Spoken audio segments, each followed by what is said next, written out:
Hello everyone, welcome to Shri classes. आज के video में हम लोग देखेंगे अर्थशास्त्र से कुछ महत्वपूर्ण बहुविकल्पी प्रश्न। जैसा कि आप लोग को पता है कि इस समय DDU गोरखपुर में BEd सेकेंड ईयर का एग्ज़ाम हो रहा है, तो और 4 तारीख को मुझे पता चला है आप लोगों का पेपर है। तो आप लोगों का रिक्वेस्ट भी आ रहा था कि सर वीडियो बनाइए, तो हमने एक वीडियो बनाया है इस पर। तो चलिए ये इसके बहुविकल्पी प्रश्नों को देखते हैं हम। तो जो लोग इस चैनल पर नए हैं, प्लीज़ आप लोगों से एक रिक्वेस्ट है, चैनल को सब्सक्राइब कर लीजिए।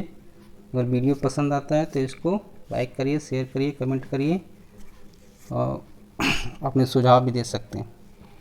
चलिए आइए वीडियो को शुरू करते हैं।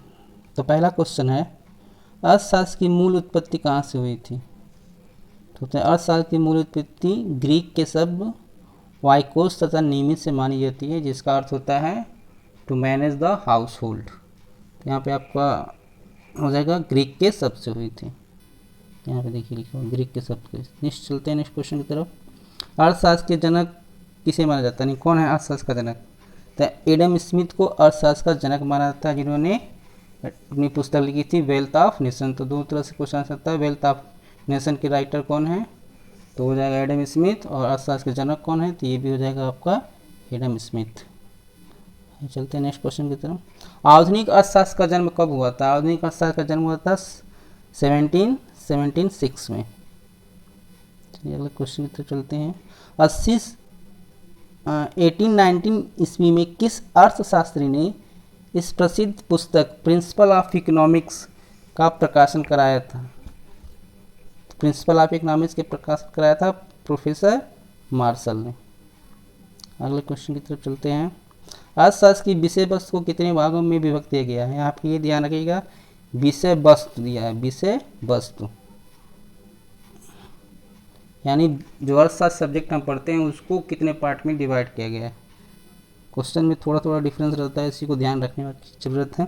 तो अर्थशास्त्र की विषय वस्तु को 2 भागों में बांटा गया है। एक माइक्रो में सूक्ष्म होता है, और माइक्रो में गौड़ यानी व्यापक रूप में, यानी छोटे रूप में और विस्तृत रूप में। इसको भी कर सकते हैं, ऐसे भी समझ सकते हैं कि आपका ये हो गया 2।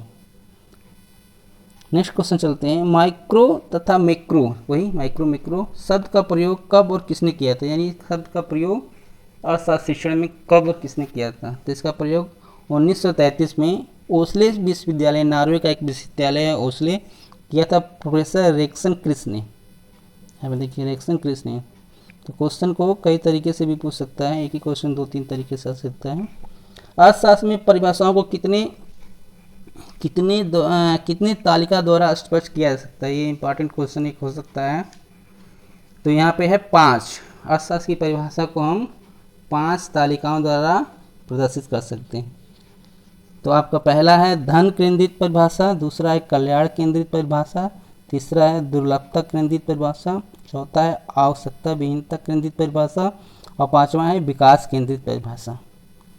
हर परिभाषा अलग अलग अर्थशास्त्रियों ने दिया है। जैसे धन केंद्रित परिभाषा दिया है डॉक्टर एडम स्मिथ ने, JB ने, JL मिल ने, F वॉकर ने, केर्नेस ने या चैपमैन ने।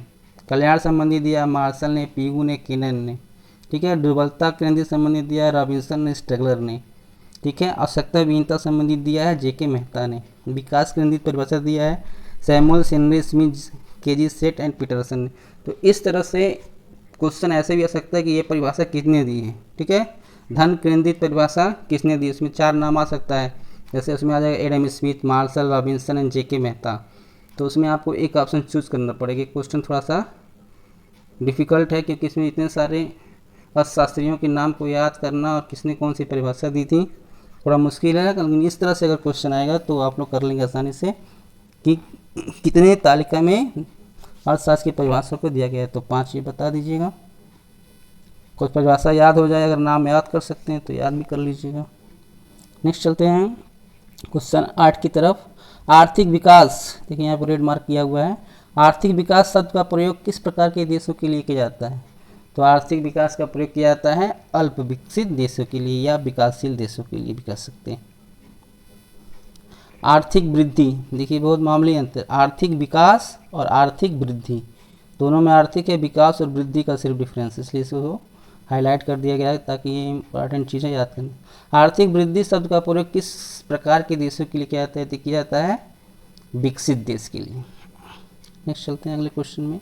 कोठारी आयोग क्या है? कोठारी आयोग स्वतंत्रता प्राप्ति के बाद पश्चात देश में शिक्षा की स्थिति और उसकी समस्याओं तथा आवश्यकताओं पर समग्र रूप से चिंतन कर संस्तुति प्रस्तुत करने के बाद जो एक आयोग का गठन किया था उसको बोलते हैं कोठारी आयोग। यानी पहला आयोग जो बना था शिक्षा से संबंध में उसका चिंतन और समस्याओं को दूर करने के लिए ये आयोग बना था, कोठारी आयोग। ठीक है, नेक्स्ट चलते हैं। शिक्षा आयोग 1964 और 66 में विद्यालय पाठ्यक्रम को किस रूप में व्यवस्थित किया गया है? इसको थोड़ा देख लेते हैं, थोड़ा सा बड़ा क्वेश्चन है लेकिन आ सकता है एग्जाम में। तो ये सन देखिएगा, सन जरूर इसमें दिया रहेगा। शिक्षा आयोग 1964 से 66। तो इसमें दिया है कि प्राथमिक स्तर में बांटा गया था 1 से 4 तक, उच्च प्राथमिक स्तर में 5 से कक्षा 5 से 7 तक, और प्राथमिक माध्यमिक शिक्षा में कक्षा 8 से 10 तक और उच्चतर माध्यमिक में 11 से 12 तक। तो ये आपका ये याद कर लीजिएगा। ऐसे क्वेश्चन आ सकता है कि शिक्षा आयोग में 1964 से 66 में विद्यालय पाठ्यक्रम को कक्षा 5 से 7 तक किस पाठ्यक्रम में रखा गया है? तो उसमें दे देगा ऑप्शन निम्न में, उच्चतर में, ठीक है, अवर माध्यमिक में या उच्चतर माध्यमिक में। तो उसमें उच्चतर माध्यमिक आपको पता रहेगा तो टिक कर लेंगे ऐसे। तो ये क्लास को याद करना है, इसके नाम को याद करना है।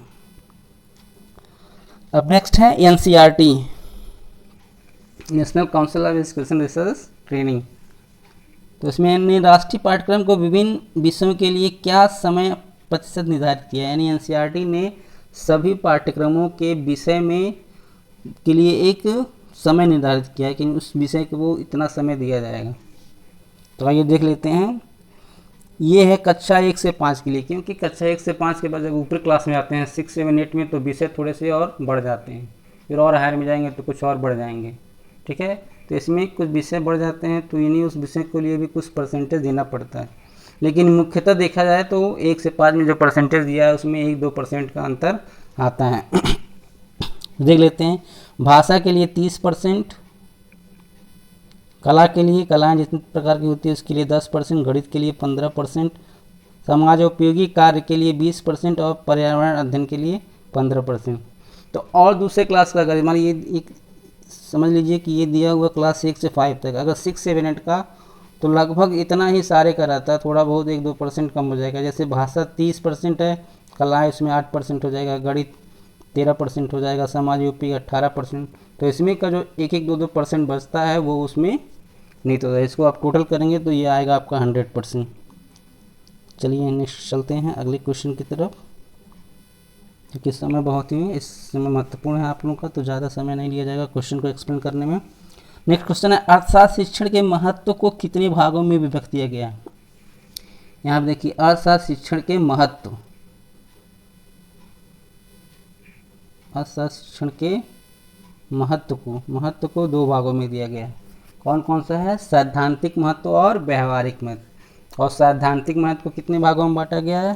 सैद्धांतिक महत्व को 5 भागों में, व्यवहारिक महत्व को 2 भागों में। वो कौन से 2 भाग हैं? व्यक्तिगत और सामाजिक।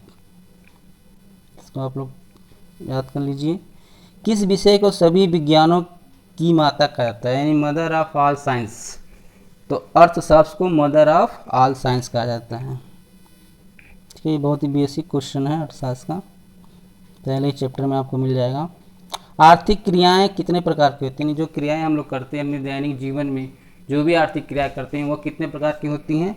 वो होती हैं 5 प्रकार की। क्या क्या होती है? उपभोग, उत्पादन, विनिमय, वितरण और राजस्व।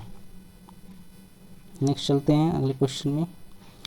क्वेश्चन नंबर 16 है, अमेरिका के प्रसिद्ध वैज्ञानिक संगठन नेशनल एजुकेशन एसोसिएशन यानी एनईए ने शैक्षिक उद्देश्यों को कितने मूल सिद्धांत में प्रस्तुत किया, यानी कितने सिद्धांत में बांटा है? तो अगर ये एनईए दिया रहेगा तो इसका आंसर हो जाएगा 7। क्या क्या है वो? स्वास्थ्य, मूलभूत प्रक्रियाओं का श्रेयंत, व्यवसाय, आर्थिक पारिवारिक सदस्यता, नागरिकता, नैतिक चरित्र, अवकाश, सदुपयोग। ये आपके हैं 7 सिद्धांत। किसने बनाया था? अमेरिका के प्रसिद्ध शैक्षिक संगठन नेशनल एजुकेशन एसोसिएशन ने। ठीक है, आगे चलते हैं। नेक्स्ट 17 क्वेश्चन है, शैक्षिक उद्देश्यों के स्रोत को कितने वर्गों में विभाजित किया गया है, बांटा गया है? तो शैक्षिक उद्देश्य के स्रोत को 3 भागों में बांटा गया है। 3 क्या क्या हैं? समाज, व्यक्ति और ज्ञान। यानी शैक्षिक यानी शिक्षा हम देते हैं, तो शिक्षा को देने के क्या उद्देश्य हैं, किस लिए वो शिक्षा देता है? तो शिक्षा क्या होती है? एक समाज के लिए भी होती है, व्यक्ति के लिए भी होती है, और शिक्षा से ज्ञान भी बढ़ता है, यानी ज्ञान को बढ़ाने के लिए। तो तीनों उद्देश्यों के लिए हम क्या करते हैं? शिक्षा देते हैं। तो ये इंपॉर्टेंट क्वेश्चन हो सकता है। क्वेश्चन नंबर 18 है, प्रोफेसर पीगू के अनुसार अर्थशास्त्र शिक्षण के कितने उद्देश्य हैं? तो थोड़ा थोड़ा डिफरेंस है, देखिए क्वेश्चन में। यहाँ है शैक्षिक उद्देश्यों के स्रोत, यहाँ पे स्रोत दिया हुआ, इसलिए देखिए अंडरलाइन किया गया है, स्रोत पे ध्यान देना है। और यहाँ पे शिक्षण के कितने उद्देश्य, शिक्षण के कितने उद्देश्य होते हैं? 2 उद्देश्य होते हैं। यानी शिक्षा जब हम करते हैं, शिक्षण देते हैं, शिक्षा देते हैं, तो उसके उद्देश्य क्या हैं? 2। पहला ज्ञान प्राप्त करना, पहले हम ज्ञान प्राप्त करते हैं। दूसरा व्यवहारिक जीवन में समस्याओं को सुलझाना, यानी जब ज्ञान प्राप्त हो जाएगा तो व्यवहारिक जीवन में जो भी समस्याएं आएंगी उसको हम उस ज्ञान के माध्यम से सुलझा लेंगे। तो ये शिक्षा के क्या हैं? शिक्षा का ये अर्थशास्त्र शिक्षण के उद्देश्य हैं, और किसी शिक्षण के नहीं। अर्थशास्त्र शिक्षण में ये उद्देश्य दिया जाता है, क्या उद्देश्य है? ज्ञान प्राप्त हमको हो जाएगा, और उसी ज्ञान के माध्यम से हम व्यवहारिक जीवन की समस्याओं को सुलझा लेते हैं। नेक्स्ट है, ये क्वेश्चन तो बहुत ही इंपॉर्टेंट लग रहा है, इसको आप लोग ध्यान से देखिए। इसको मैंने कुछ ट्रिक के माध्यम से बताने की कोशिश की है, शायद आसानी से समझ आ जाए। ब्लूम के शिक्षण पद्धति में कौन से उपागम के माध्यम से क्रांति उत्पन्न कर दी? यानी किस उपागम का उपयोग करके ब्लूम ने शिक्षण क्षेत्र के माध्यम में एक क्रांति ला दी? तो है मूल्यांकन उपागम। यानी उन्होंने क्या किया? मूल्यांकन करने का तरीका बताया। अब आइए देखते हैं उसका सिद्धांत क्या है। ब्लूम का ये 1956 में ब्लूम का सिद्धांत था, जिसके 3 पक्ष क्या है? ज्ञानात्मक, भावात्मक और क्रियात्मक। और ये तीनों पक्ष इसके ऊपर हैं, यानी गांधी जी के जो बेसिक शिक्षा पद्धति थी उसके आधार पे, यानी HHH के सिद्धांत पे आधारित है। तो पहला है हेड, फिर हार्ट, फिर हैंड। हेड मतलब ज्ञान, ज्ञान हम अर्जित करते हैं, ठीक है। हार्ट का मतलब, हार्ट से हम क्या करते हैं? एक भावना जागृत होती है, तो भावात्मक इसमें क्रियाकलाप होगा। और ये है क्रियात्मक मतलब क्रिया करना। क्रिया कैसे करेंगे हम? शरीर के माध्यम से, यानी बल का प्रयोग करके। बल कैसे प्रयोग करेंगे? हाथों का पैरों का प्रयोग करके क्रिया करके हम इसको पूरा करेंगे, ठीक है। तो ये हो गया ज्ञानात्मक, भावात्मक और क्रियात्मक। अब इसके प्रतिपादक देखिए नीचे लिखा हुआ है ब्लूम। ज्ञानात्मक के ब्लूम हैं, भावात्मक के कैथवाल हैं, और क्रियात्मक के हैं सिम्पसन। तो नाम आ सकता है कि ज्ञानात्मक के कौन प्रतिपादक हैं, भावात्मक। इसमें बहुत सारे क्वेश्चन आपके बन जाएंगे, 7-8 क्वेश्चन इसके अंदर बन जाएंगे। तो इसको अगर याद करना थोड़ा सा मुश्किल है, तो यहाँ पे देखिए हमने एक कोड बनाने की कोशिश की है इसे समझने की। यहाँ पे लिखा है GBKS 656, और इसके देखिए इसके सोपान भी होते हैं, यानी इसका कितना पक्ष होता है? ज्ञानात्मक का 6 होता है, भावात्मक का 5 और क्रियात्मक का भी 6 होता है। तो इसको भी ये भी आ सकता है, ज्ञानात्मक के कितने सोपान होते हैं, भावात्मक के कितने और क्रियात्मक के कितने, ते भी लेते। ये हो गया 656। अब ये जो GBKS लिखा हुआ है इसको समझते हैं थोड़ा, देखिए समझ में आ जाए तो अच्छी बात है। G का मतलब हमने लगाया है ज्ञान से, यानी ज्ञानात्मक, और B का मतलब भाव से, तो भावात्मक, और K का मतलब हो गया क्रिया से, यानी क्रियात्मक। तो GBK मतलब ज्ञानात्मक, भावात्मक, क्रियात्मक, और ये इसमें यस एक अलग अक्षर जोड़ा गया है। तो अब इसके प्रतिपादक को जानने के लिए हम G का संबंध B से करेंगे, B का संबंध K से करेंगे, और K का संबंध यस से करेंगे। कैसे? जैसे पहला हमारा क्या है? ज्ञानात्मक, तो ज्ञानात्मक के हो गए ब्लूम। दूसरा क्या है? भावात्मक के हो गए कैथवाल, और तीसरा क्या है? क्रियात्मक, तो क्रियात्मक के हो गए सिम्पसन। तो ये हो गया GBKS 656। तो ब्लूम के कितने हैं? ज्ञानात्मक के कितने हैं? 605, भावात्मक के कितने हैं? 5, और क्रियात्मक के कितने हैं? 6। तो अगर ये हम याद कर लेते हैं इतना, तो हमारा ये पूरा जो टेबल है वो याद हो जाएगा। तो हमको याद क्या करना है? GBKS। फिर से एक बार दोबारा मैं समझा देता हूँ इसको। जीबी मतलब ज्ञानात्मक के हैं प्रतिपादक, यहाँ पे चलते हैं, ज्ञानात्मक के हैं ब्लूम। देखिए ज्ञानात्मक के ब्लूम, ज्ञानात्मक है ब्लूम है, ज्ञानात्मक के ब्लूम। ठीक है, फिर बी से आ गया भावात्मक, भावात्मक के कौन से हैं कैथवाल, तो बी का के हो गया, भावात्मक के कैथवाल। और के से क्या है क्रियात्मक, तो क्रियात्मक के कौन हो गए सिम्पसन। यानी आप याद कर लीजिए जी बी के एस, ज्ञानात्मक के ब्लूम, फिर भावात्मक के कैथवाल और क्रियात्मक के सिम्पसन। इसलिए यस को एक्स्ट्रा एक दिया गया है, बाकी जी बी के यस इतना याद कर लीजिए 656। तो आपका पास में ब्लूम टेक्सोनॉमी आ जाएगा, आपका इसका ब्लूम का जो सिद्धांत है वो कंप्लीट हो जाएगा। ठीक है, आशा करते हैं समझ में आया होगा आपको ये कोड। नेक्स्ट चलते हैं अगले क्वेश्चन की तरफ। करिकुलम शब्द की उत्पत्ति किस भाषा के शब्द से हुई थी? करिकुलम शब्द की उत्पत्ति लैटिन भाषा से हुई थी। किस भाषा से? लैटिन भाषा से। कौन से शब्द से? क्यूरेरे शब्द से। ठीक है, क्यूरेरे शब्द से। और इसका अर्थ क्या होता है क्यूरेरे का अर्थ होता है रेस का मैदान, यानी रेस कोर्स यानी दौड़ का मैदान। तो करिकुलम दौड़ का मैदान क्या है? दौड़ का मैदान वो शिक्षा का दौड़ का मैदान है। शिक्षा यानी हम क्या करते हैं, छोटे से होकर के क्लास को शिक्षा के मैदान में हम आगे बढ़ते हैं। यहाँ पे शिक्षा से संबंध है, ये नहीं कि रेस में जाके दौड़ने, रेस से इसका कोई संबंध नहीं, इसको उससे जोड़ा गया, यानी शिक्षा के रेस में हम आगे बढ़ेंगे। पाठ्यचर्या के कितने आधार होते हैं? तो पाठ्यचर्या के 5 आधार होते हैं। कौन कौन सा? दार्शनिक आधार, मनोवैज्ञानिक आधार, सांस्कृतिक, सामाजिक और ऐतिहासिक। तो इस पर मैंने एक वीडियो बनाया है डिटेल में, अच्छी तरह से सारे आधारों को समझाया गया है उस वीडियो में। और पाठ्यचर्या क्या होता है उसको भी अच्छे से समझाया गया। तो वीडियो आप लोग मेरे चैनल पे है, आप लोग देख सकते हैं। यहाँ पे मैं थोड़ा सा बता देता हूँ। तो पाठ्यचर्या जो होता है, जो करिकुलम होता है, उसको किस आधार पे उसका निर्माण किया जाता है? एक होता है पाठ्यक्रम और एक होता है पाठ्यचर्या। पाठ्यक्रम क्या होता है? एक बुक है, उसमें सिलेबस दिया हुआ है, एक चैप्टर है, 8-10 चैप्टर हैं। ठीक है, लेकिन उस सिलेबस को पूरा करने के लिए क्या तरीका अपनाएं, किस तरह से उसको पढ़ाया जाएगा, उसको बोलते हैं पाठ्यचर्या। तो वो पाठ्यचर्या का निर्धारण कैसे किया जाए, यानी वो दार्शनिक आधार पे भी होना चाहिए, मनोवैज्ञानिक आधार पे, सांस्कृतिक, सामाजिक और ऐतिहासिक, सबका मिला जुला रूप होके उस पाठ्यचर्या को बनाया जाता है। नेक्स्ट चलते हैं अगले। पाठ्यवस्तु के चयन के लिए डॉक्टर के हिलर एक मानदंड प्रस्तुत किया था, जिसको उन्होंने कितने भागों में बांटा है? तो उन्होंने बांटा था 2 भागों में। कौन कौन से हैं? मुख्य मानदंड और गौड़ मानदंड। आइए चलते हैं अगले क्वेश्चन की तरफ। अर्थशास्त्र की देखिए यहाँ पर अंडरलाइन किया हुआ है पाठ्य वस्तु। अर्थशास्त्र की पाठ्य वस्तु को संगठित करने के लिए कितनी विधियों को अपनाया गया है? तो अर्थशास्त्र के पाठ्य वस्तु को संगठित करने के लिए 3 विधियों को अपनाया गया है। एक समान केंद्र विधि, प्रकरण विधि और समस्या आधारित विधि। चलते हैं अगले क्वेश्चन की तरफ। कक्षा शिक्षण में मुख्यतः कितने सिद्धांत होते हैं? तो कक्षा शिक्षण में मुख्यतः 11 तरह के सिद्धांत होते हैं। 11 से ज़्यादा भी हो सकता है, लेकिन मैक्सिमम नंबर हमने 11 लिख लिया है। अर्थशास्त्र शिक्षण और पद्धतियों या विधियों को कितने श्रेणियों में व्यक्त किया गया है? यानी अर्थशास्त्र शिक्षण में जो पद्धतियाँ या विधि हम यूज़ करते हैं उसको कितनी श्रेणियों में बांटा गया है? तो उसको हमने बांटा है 3 श्रेणी में। पहला है परंपरागत पद्धति, दूसरा शिक्षण प्रधान पद्धति और तीसरा है बालक प्रधान पद्धति। अर्थशास्त्र शिक्षण में प्रयुक्त होने वाली कुल शिक्षण पद्धतियाँ कितनी हैं? तो कुल शिक्षण पद्धतियाँ 20 होती हैं।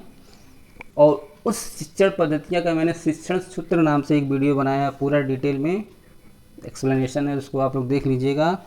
और इस शिक्षण पद्धतियों का नाम याद आपको करना है। कितनी पद्धतियाँ जैसे योजना विधि, समस्या समाधान, प्रश्नोत्तर विधि। ठीक है, सबका नाम याद करना है और सबके प्रतिपादक का नाम इसमें से ज़रूर क्वेश्चन आएगा। ये क्वेश्चन इंपॉर्टेंट है, दोनों क्वेश्चन बहुत ही इंपॉर्टेंट हैं।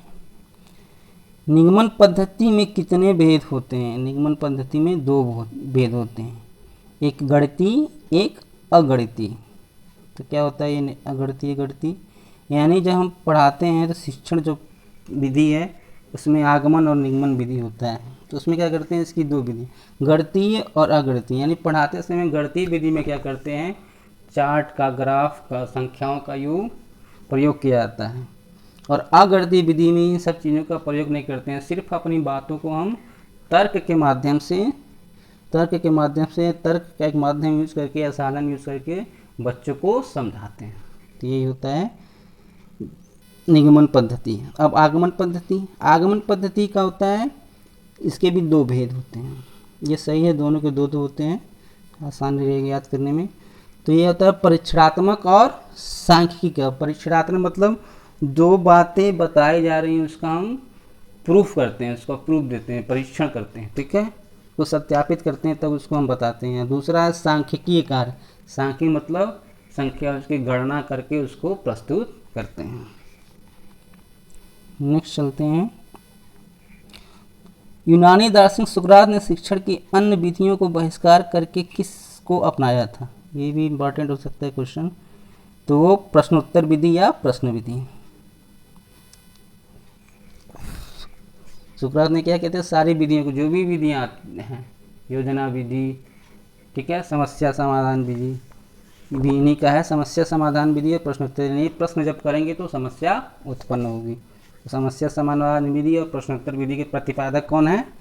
सोक्रेटिस यानी सुकरात। ये भी क्वेश्चन आता है, क्वेश्चन बदल बदल के अपने तरीके से पूछा जा सकता है। छात्रों को पूर्व ज्ञान का पता लगाना प्रस्तावना प्रश्न का उद्देश्य है। यह कथन सत्य है या असत्य? यानी छात्रों को पूर्व ज्ञान के बताना, यानी प्रस्तावना प्रश्न में यह पता करना होता है कि छात्रों को पूर्व ज्ञान है कि नहीं है। तो ये आप नोट्स बनाए होगा, फाइल तैयार किया गया, तो आपको पता ही होगा कि सत्य है। हम पहले पता करते हैं कि बच्चों को ज्ञान है कि नहीं। प्रस्तावना प्रश्न कैसे होने चाहिए? इसमें कई सारे ऑप्शन दे देंगे, उसमें एक ऑप्शन आपको मिलेगा श्रृंखलाबद्ध।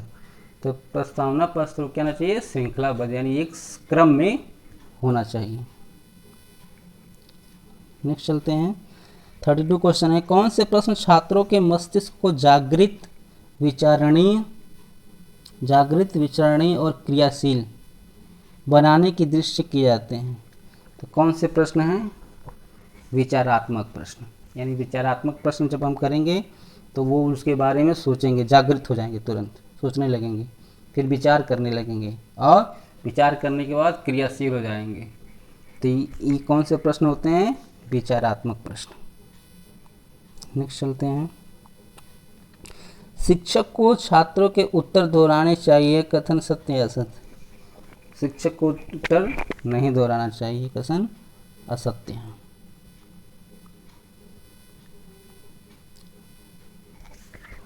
नेक्स्ट है, आत्मबोध के सिद्धांत के प्रतिपादक कौन है? ये भी क्वेश्चन थोड़ा इंपॉर्टेंट लग रहा है। आत्मबोध के सिद्धांत के प्रतिपादक कौन है? तो इसके हैं जर्मन शिक्षाशास्त्री जेएफ हर्बर्ट।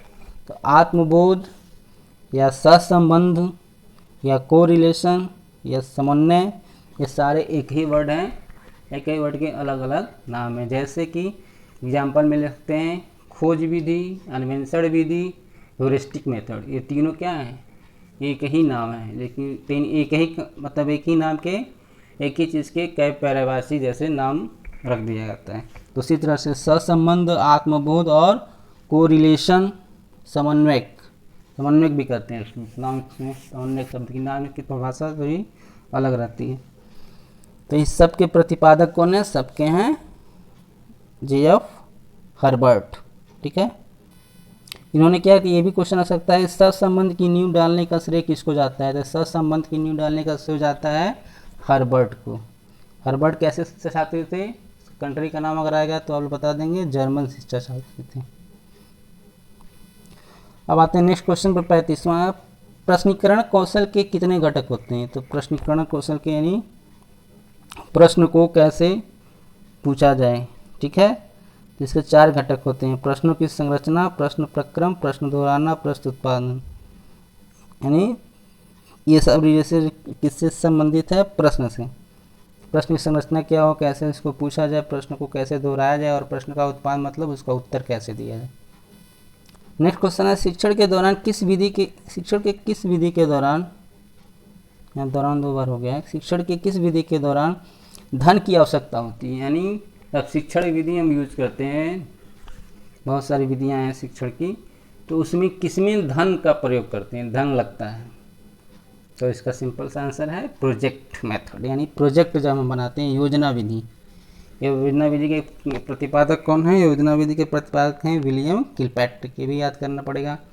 और प्रोजेक्ट विधि से समझने वाली बहुत आसान चीज़ है कि जब प्रोजेक्ट बनाएंगे तो क्या करेंगे, कोई सामग्री इकट्ठा करते हैं, कुछ चीज़ों को इकट्ठा करते हैं, तो उसके लिए पैसे खर्च होते हैं, तो यही धन लगता है, धन की आवश्यकता पड़ती ही है। नेक्स्ट है स्रोत विधि के कितने भाग होते हैं? तो स्रोत विधि के 2 भाग होते हैं, ठीक है, प्राथमिक स्रोत और गौण स्रोत।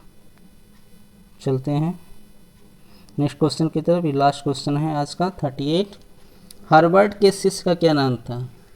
हर्बर्ट आपने सुना है ना, वही हर्बर्ट, सहसंबंध के प्रतिपादक हर्बर्ट के शिष्य हैं जिलर। जिलर ने क्या किया था, सहसंबंध को और उसको विस्तृत करके विस्तृत करके केंद्रीकरण का सिद्धांत दिया था। इसमें 2 क्वेश्चन है। हर्बर्ट के शिष्य का क्या नाम है? उनका नाम है जिलर, और उन्होंने कौन सी परिभाषा दी थी? तो केंद्रीकरण के का सिद्धांत किसका है? तो केंद्रीकरण का सिद्धांत है जिलर का। और हर्बर्ट ने कौन सा सिद्धांत दिया था? हर्बर्ट ने सिद्धांत दिया था, यहाँ पे आप लोगों ने पढ़ा है अभी ना, हर्बर्ट का ये सहसंबंध या आत्मबोध का सिद्धांत, ठीक है, सहसंबंध या आत्मबोध का सिद्धांत दिया था हर्बर्ट ने। उनके शिष्य जिले ने दिया था केंद्रीकरण का सिद्धांत। तो ये सारे क्वेश्चन जो हैं वो आपकी शुरुआत के जो 5-6 चैप्टर हैं उससे लिए गए हैं, ठीक है। अगले वीडियो में हम इसके बाद के सारे जो बचे हुए चैप्टर हैं, इसमें देखिए कौन कौन सा चैप्टर लिया गया था। अर्थशास्त्र की अवधारणा, विशेष सामग्री, विद्यालय पाठ्यक्रम, शिक्षण लक्ष्य उद्देश्य, पाठचर्या, शिक्षण से सिद्धांत, शिक्षण सूत्र और शिक्षण विधियाँ के कुछ क्वेश्चन थे। अब आगे इसके जो बाकी बचे हुए चैप्टर हैं उसके क्वेश्चनों को संग्रहित करके आपके सामने एक और वीडियो प्रस्तुत किया जाएगा 1 दिन के अंदर, अगले दिन मतलब 1 दिन के बाद। तो अगर आपको ये वीडियो पसंद आया है तो इसको प्लीज़ लाइक करिए, शेयर करिए, ताकि और भी बच्चे इसका लाभ उठा सकें। धन्यवाद।